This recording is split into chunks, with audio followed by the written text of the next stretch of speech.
It's Christmas party time. If you're organising one, ask yourself this question. Would you choose a venue which didn't have a toilet you could use, any menus you could read? And oh yeah, when you get there, not all of you will get in. Doesn't sound great, does it? But that's exactly what is happening. Tonight, we're asking, after 20 years of disability discrimination law, just how much has actually changed. Nikki Fox has been finding out.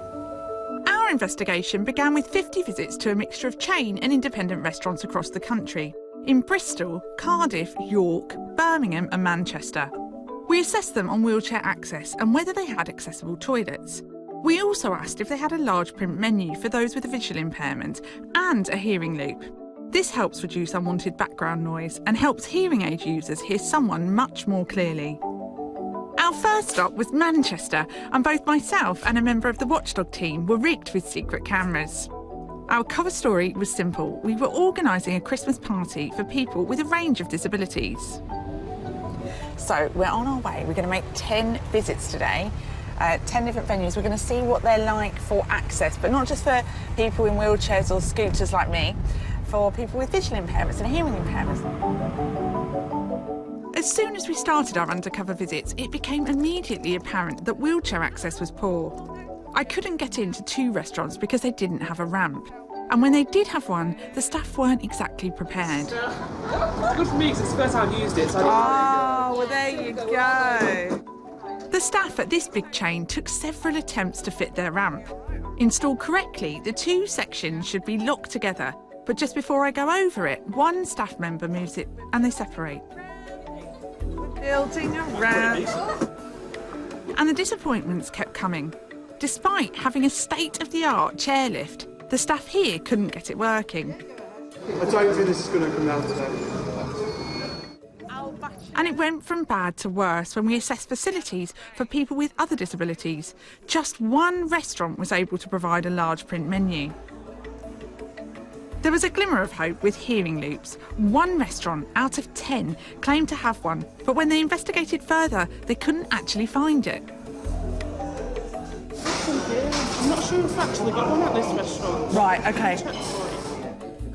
I showed my findings to Chris Fry, a lawyer who specialises in disability rights. He's won a number of cases against restaurants.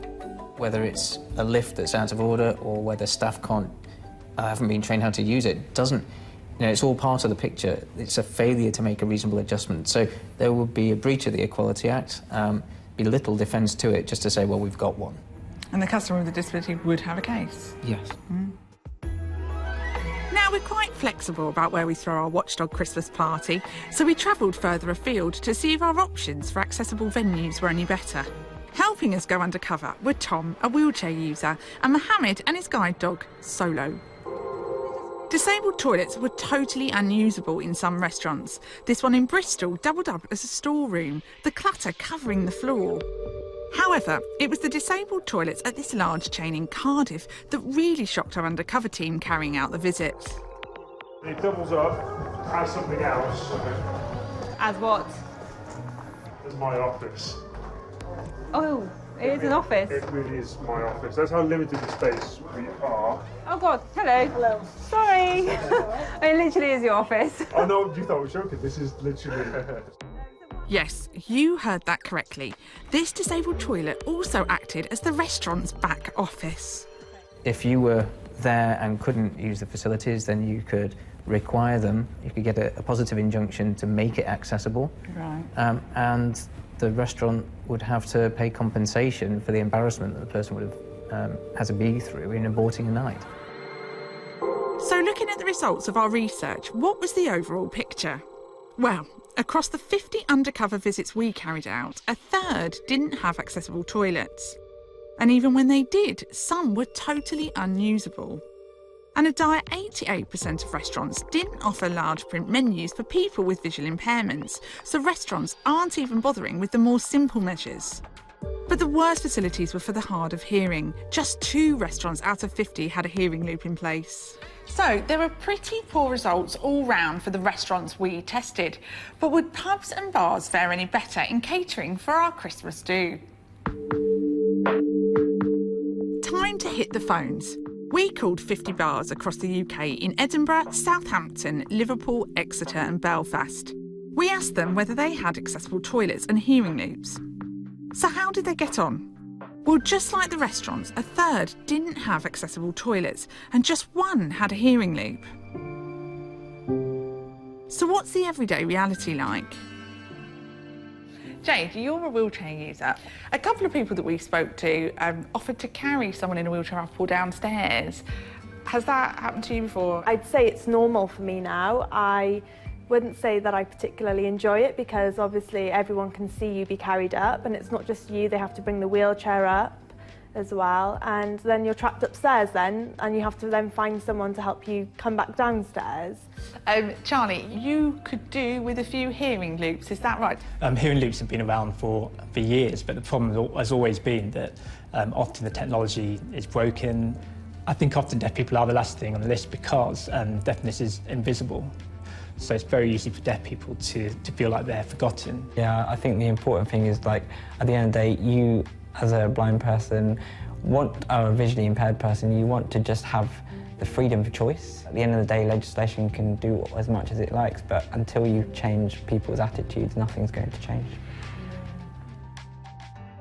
So across the 100 bars and restaurants we tested, it was clear that wheelchair access needed improvement.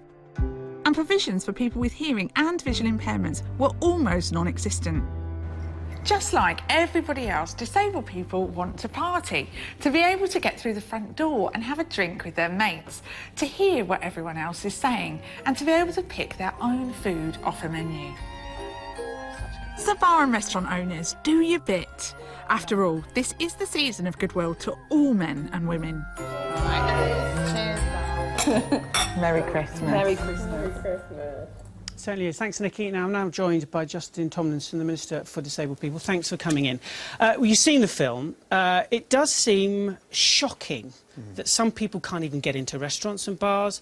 There are no disabled toilets. I mean, do you find it embarrassing? I'm really disappointed to see that. I mean, I think what surprised me most about that video was that it was big chains. Yeah. Now, I would have thought, as a given, they would have been able to deal with training, making sure their facilities are accessible, not just because of the Equality Act, but because the combined spending power of people with disabilities is £212 billion in this country. They're often the first to complain when business is tough. They are missing out, and it's so frustrating to see. Often it was just a lack of training, and it's something that should be avoided. OK, look, you go to that restaurant, your office or the council go, and they see a disabled toilet full of, I don't know, toilet rolls, kit. You see an office there. You're obviously not happy. The council come in and say, don't do it. You empower them, you educate them, and they still continue. They give you lip service, but they don't change anything. What powers do you have to fine them, to close them down? Well, through the Equality Act, there are the legal powers to fine them, as you say, to make them act. But we shouldn't be having to do that. There should be an absolute given, that £212 billion. And I say this, I was a former nightclub manager. It was my first ever graduate job, fully accessible nightclub. We commercially benefited from that. And it's so frustrating because, I mean, to see a disabled toilet being used as an office is unbelievable. But I mean, it's complacency. It looks like complacency. You're in charge of this. They're almost sort of saying, yeah, thanks very much for the education. Thanks, yes, we'll do it. And they don't do anything. In this age, 21st century, and people are being carried to and from toilets. Yeah. It's completely unacceptable, and that's why. So why can't you do something about it? So this was flagged up to me before. So I've met with the British Hospitality Association, who, to their credit, recognised that their members are missing out on this combined spending power, and they've agreed to do a joint guidebook with us, guideline, working with stakeholders. Guidelines, but there's got to be action. You've got to punish them. Yeah, absolutely, in conjunction, by the law. The legal law means that they should be getting a lot of what we've seen in that video right, and that needs to be addressed. I want to know which of those chains that are letting them down so I can directly contact those chief executives and take that up. I understand for your video you've sort of kept it sort of broad brush, but I want to know and chase those. And then for those smaller, more independent organisations where perhaps we would have been less surprised, we're still disappointed, that's why working with people like the British Hospitality Association, we're going to spread best practice, improve that guidance. I'm with you on this 100%. They're the first to complain if they struggle as a business. Of course they're going to struggle if they are losing a huge amount of business. Because we're talking about an act that's been here for 20 years, right? 20 years and people still can't get a toilet. 20 years we can't print a big menu. Why can we not have this as law that every single restaurant, you've talked about massive chains there, don't have an accessible toilet. They've got to have it, otherwise they can't open. Why can't you enforce that? Well, we are, and we see lots of legal action that is taken, but it's that frustration that we shouldn't be having to do this. This is in their interest. As a business, they are marking themselves out from huge amounts of Christmas parties, of parties all year round, by, if you make your venue not accessible, you're blocking people from coming in there. It's unacceptable, it's bad for business, and it's unfair on the people who are going to be missing out. As I said, I'm shocked to see so many of the big chains doing that. I want to personally go and chase those ones up. It shouldn't be happening as a given.